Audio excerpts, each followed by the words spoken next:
Rail कर्मी बंधुओं, इस चैनल पर आपका स्वागत है। आज मैं railway servants discipline and appeal rules 1968 यानी कि रेल सेवक अनुशासन और अपील नियम 1968, जिसको संक्षेप में DAR कहा जाता है, कि कुछ संवैधानिक, कुछ विधिक पहलुओं की जानकारी हासिल करेंगे। इस वीडियो में अंत तक बने रहिएगा और जिसने भी ये चैनल अभी तक सब्सक्राइब नहीं किया है वो कृपया इस चैनल को सब्सक्राइब कर लें। देखिए, ये railway servants discipline and appeal rules, जैसा कि नाम से स्पष्ट है, रेल कर्मचारियों में अनुशासन बनाए रखने के लिए लाया गया और 1968 में यह प्रभावी हुआ। 1 अक्टूबर 1968 को इसमें कुल 31 नियम शामिल किए गए हैं और इसके तीन इसके परिशिष्ट हैं जो इसमें शामिल हैं। आइए आगे बढ़ते हैं। Constitutional provisions, article 310, Central government employees hold their positions during the pleasure of the President, who is in control of their discipline। इसका आशय यह हुआ कि केंद्रीय सरकार के कर्मचारी राष्ट्रपति की प्रसन्नता रहने तक अपने पद पर बने रहते हैं। सरल शब्दों में कहें तो एक केंद्रीय सरकार के कर्मचारी की नौकरी तब तक है जब तक राष्ट्रपति उससे प्रसन्न है। जब राष्ट्रपति उससे प्रसन्न नहीं होंगे तब वो सेवा से उसको निकाल भी सकते हैं। इसलिए कर्मचारी सदैव राष्ट्रपति के अनुशासन में रहते हैं, उनके अधीन रहते हैं। आगे बढ़ते हैं। Article 311 part 1, no civil servant shall be dismissed और removed from service by an authority subordinate to the authority who appointed him. बहुत महत्वपूर्ण बात है मित्रों, ध्यान से सुनिएगा। हिंदी में इसका आशय यह है कि किसी भी लोक सेवक को कोई ऐसा प्राधिकारी सेवा से नहीं हटा सकता है, बर्खास्त नहीं कर सकता है जो कि उसके अपॉइंटिंग अथॉरिटी से नीचे स्तर का हो। नियुक्ति प्राधिकारी से नीचे के स्तर का कोई अधीनस्थ स्तर का कोई प्राधिकारी किसी भी लोक सेवक को, यहाँ इसका आशय हुआ किसी भी कर्मचारी को सेवा से हटा नहीं सकता है, बर्खास्त नहीं कर सकता है। Article 311 part 2, no civil servant shall be dismissed और removed from service or reduced in rank without an inquiry in which he is informed of the charges against him and is given a reasonable opportunity to be heard about the charges। अनुच्छेद 311 के भाग 2 में ये कहा गया है कि किसी भी लोक सेवक को, आप इसका आशय, लोक सेवक का अर्थ कर्मचारी लगाइए, किसी भी कर्मचारी को बिना किसी जांच के सेवा से नहीं हटाया जा सकता है, बर्खास्त नहीं किया जा सकता है। और जांच कैसी होनी चाहिए? ऐसी जांच हो जिसमें उस कर्मचारी को उसके ऊपर लगाए गए आरोपों की जानकारी दी जाए। उसको इन्फॉर्म किया जाए, सूचित किया जाए, और उस जांच के अंतर्गत उसको ये अवसर, पर्याप्त अवसर, एक समुचित अवसर उसको प्रदान किया जाए जिसमें उसके ऊपर लगाए गए आरोपों के संबंध में उसकी बात सुनी जाए, उसको ठीक से सुना जाए। ऐसा न होने पर किसी भी कर्मचारी को उसके पद से हटाया नहीं जा सकता है, सेवा से बर्खास्त नहीं किया जा सकता है। यानी कि हटाए जाने से पूर्व, बर्खास्त किए जाने से पूर्व कर्मचारी को अपनी बात कहने का समुचित अवसर देना आवश्यक है। Principle of natural justice, the principle elaborate the reasonable opportunity which should be given to the charged employee. Chief Justice S.R. Sinha of the Supreme Court of India has suggested the following guidelines. प्राकृतिक न्याय का सिद्धांत। इस सिद्धांत में आरोपित कर्मचारी को अपना पक्ष प्रस्तुत करने का समुचित अवसर प्रदान किए जाने के संबंध में व्याख्या दी गई है। एक उसको व्याख्यायित करता है ये सिद्धांत माननीय न्यायाधीश S.R. सिन्हा, जो कि भारत के सर्वोच्च न्यायालय के न्यायाधीश थे। उन्होंने निम्नलिखित गाइडलाइंस का सुझाव दिया है, यानी कि निम्नलिखित मार्गदर्शन सुझाया है। Nobody can be judged in his own case. None should be condemned without being heard. All decisions should be made in good faith. Hindi में इसका आशय हुआ कि कोई भी व्यक्ति अपने ही मामले में न्याय देने वाला निर्णायक नहीं हो सकता। None should be condemned without being heard, इसका आशय हुआ कि बिना सुनवाई का पर्याप्त अवसर दिए किसी भी व्यक्ति की निंदा नहीं की जा सकती। और all decisions should be made in good faith, और सभी निर्णय सद्भाव में किए जाने चाहिए। यानी कि किसी भी व्यक्ति के प्रति पूर्वाग्रह, दुराग्रह रख करके कोई भी निर्णय नहीं किया जाना चाहिए। सद्भाव के साथ में, सद्भावना के साथ में सारे निर्णय होने ज़रूरी हैं। ये गाइडलाइंस हैं न्यायाधीश S.R. सिन्हा की।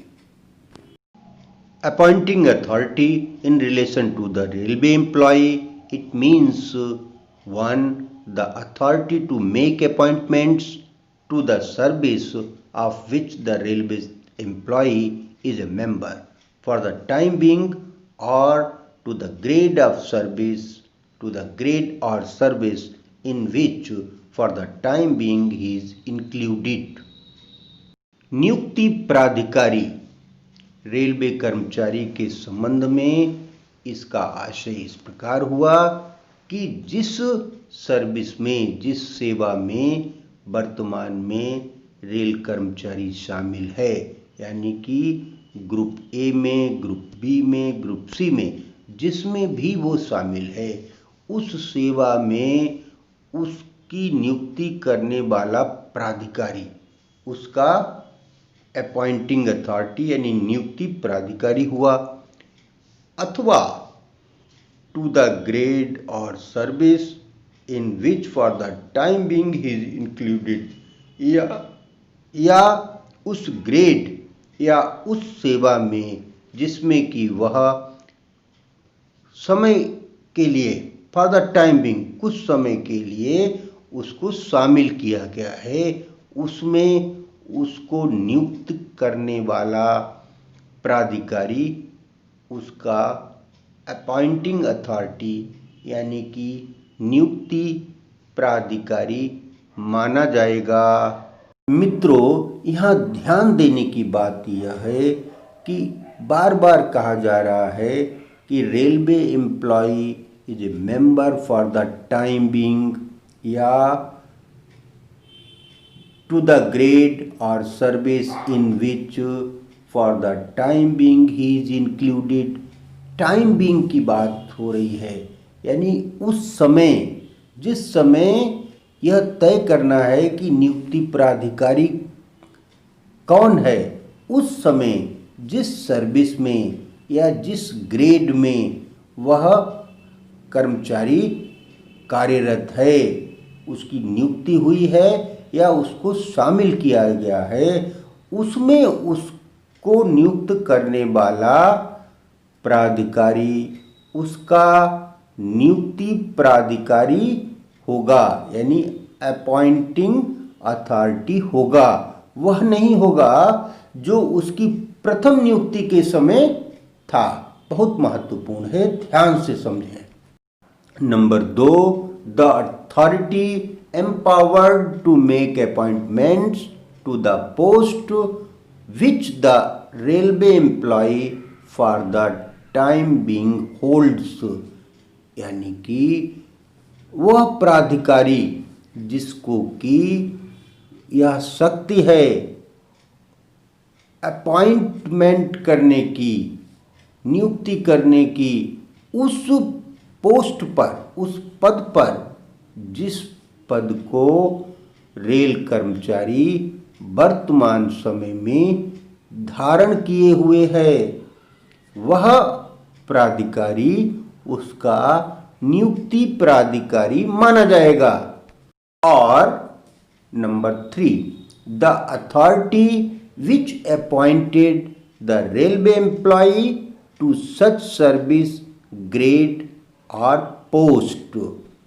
इसका हिंदी में मतलब हुआ अथवा नंबर 3, वह प्राधिकारी जिसने की नियुक्ति की थी रेल कर्मचारी की ऐसी सेवा में, ऐसे ग्रेड में या ऐसी पोस्ट पर, वह नियुक्ति प्राधिकारी होगा। फिर अथवा number 4, where the railway employee is a permanent member of any other service और having substantively held any other permanent post, has been in continuous employment under the Ministry of Railways, the authority which appointed him to the service or to any grade in that service or to that post, whichever authority is highest। यदि rail कर्मचारी किसी अन्य सेवा का स्थायी सदस्य है या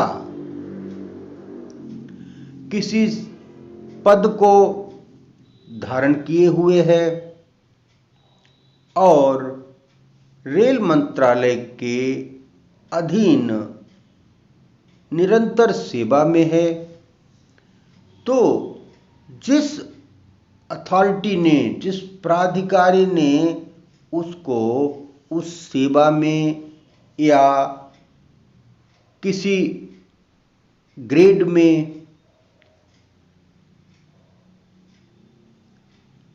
अपॉइंट किया, नियुक्त किया, तो उन नियुक्तकर्ताओं में जो अथॉरिटी सबसे हाईएस्ट होगी, सबसे सर्वोच्च अथॉरिटी होगी, जो कि सर्वोच्च प्राधिकारी होगा, वही उसका नियुक्ति प्राधिकारी माना जाएगा। अगर भ्रम की स्थिति है कि कौन नियुक्ति प्राधिकारी है, तो जो सर्वोच्च होगा प्राधिकारी वही उसका नियुक्ति प्राधिकारी माना जाएगा।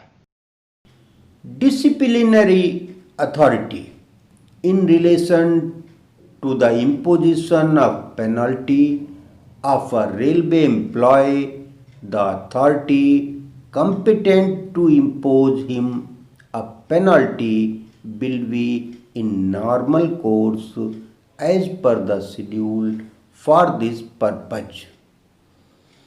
हिंदी में अर्थ हुआ कि अनुशासनिक अधिकारी वह होगा जिससे नियमों के अनुसार छोटी या बड़ी शास्ति लगाने का अधिकार होगा।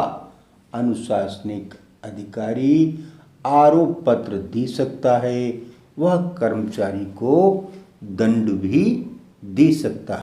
रेल कर्मचारी के संबंध में इसका यही अर्थ हुआ कि जो प्राधिकारी किसी रेल कर्मचारी को पेनाल्टी यानी कि शास्ति देने में सक्षम है, सामान्य तौर पर वही उसका अनुशासन प्राधिकारी भी होगा। For imposing a major penalty such authority will be appointing authority. Any authority who can impose a penalty under DAR rules can impose a minor penalty। Hindi में समझते हैं मेजर पेनल्टी यानी कि दीर्घ शास्ति देने में सक्षम प्राधिकारी वह होगा जो कि उस कर्मचारी का नियुक्ति प्राधिकारी होगा।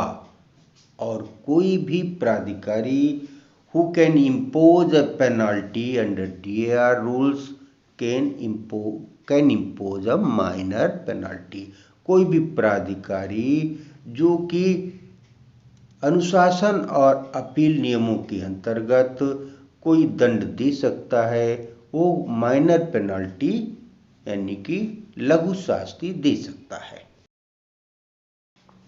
For initiating a disciplinary proceeding, an authority who is competent to impose a minor penalty may issue the charge sheet, but on finding out that the punishment required to be imposed is not within his competence, he should forward the case to competent authority। कोई भी प्राधिकारी जो कि लघु शास्ति दे सकता है, वह आरोप पत्र जारी कर सकता है कर्मचारी के विरुद्ध। लेकिन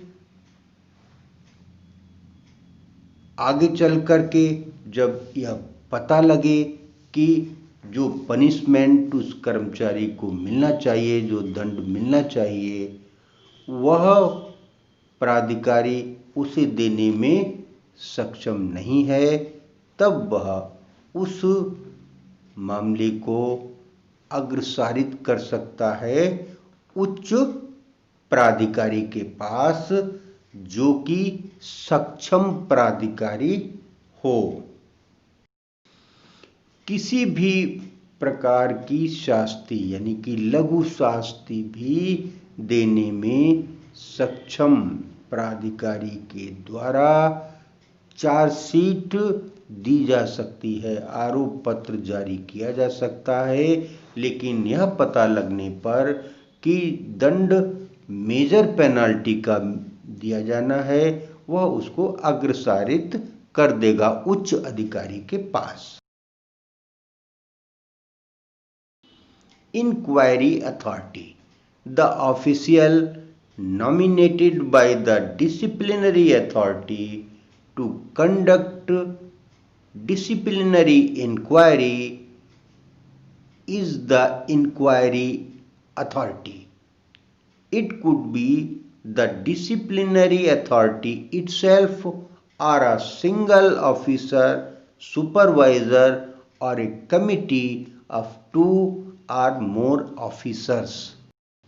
जांच प्राधिकारी जिस व्यक्ति को अथवा दो या अधिक अधिकारियों के समूह को जांच करने का कार्य अनुशासन प्राधिकारी के द्वारा सौंपा जाता है, उसको हम कहते हैं जांच अधिकारी, जांच प्राधिकारी कहिए, जांच प्राधिकारी कहा जाता है। यह जांच प्राधिकारी अनुशासन प्राधिकारी स्वयं हो सकता है या किसी एक अधिकारी को या एक पर्यवेक्षक को या एक समिति को जिसमें कि दो या अधिक अधिकारी हों उसमें शामिल हो सकते हैं। This authority should be impartial, unconnected with the case and not lower in rank to the charged employee or the officer who held the fact-finding inquiry except in accident, vigilance, SPE cases।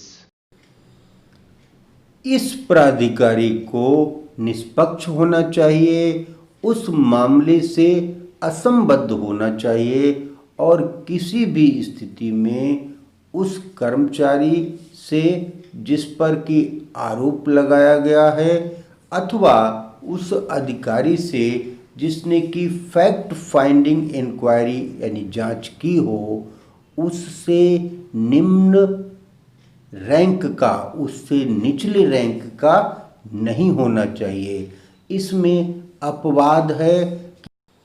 दुर्घटना, सतर्कता और एसपीई के मामलों में यह निचले rank संबंधी नियम लागू नहीं होगा, यह एक इसमें अपवाद है। Where there is a case of sexual harassment, the complaints committee established for inquiring into it shall be deemed to be the inquiring authority। यौन उत्पीड़न के मामले में ऐसे मामले की जांच के लिए बनाई गई कंप्लेंट कमेटी यानी कि शिकायत समिति को ही जांच प्राधिकारी मान लिया जाएगा।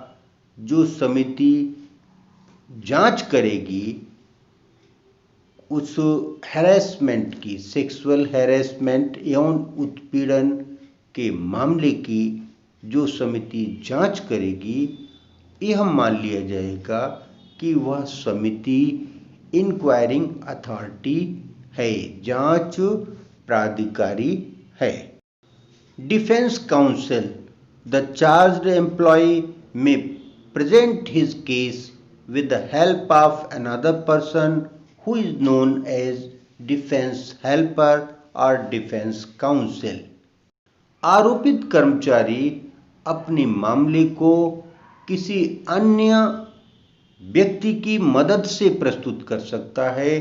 ऐसे व्यक्ति को डिफेंस हेल्पर या डिफेंस काउंसिल कहा जाएगा। यह उस कर्मचारी की उसके बचाव में सहायता करेगा और उसकी ओर से उसका पक्ष प्रस्तुत करेगा।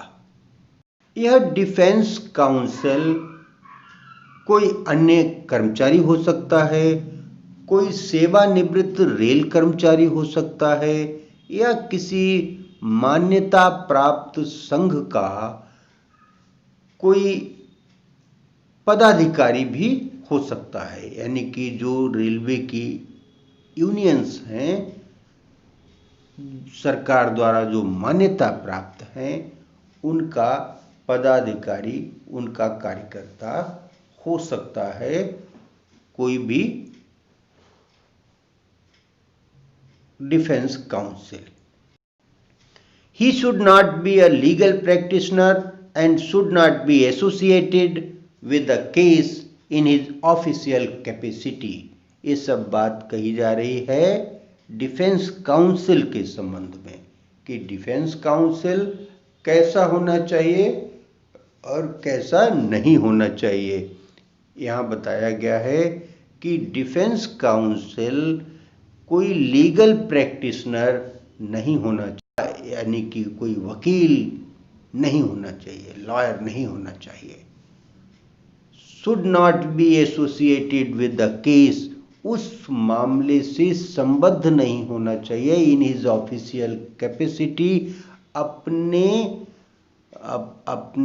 पद की क्षमता में, वो जो पद धारण किए हुए है वो व्यक्ति उस पद के हिसाब से वह उस मामले से संबद्ध नहीं होना चाहिए, जुड़ा हुआ नहीं होना चाहिए,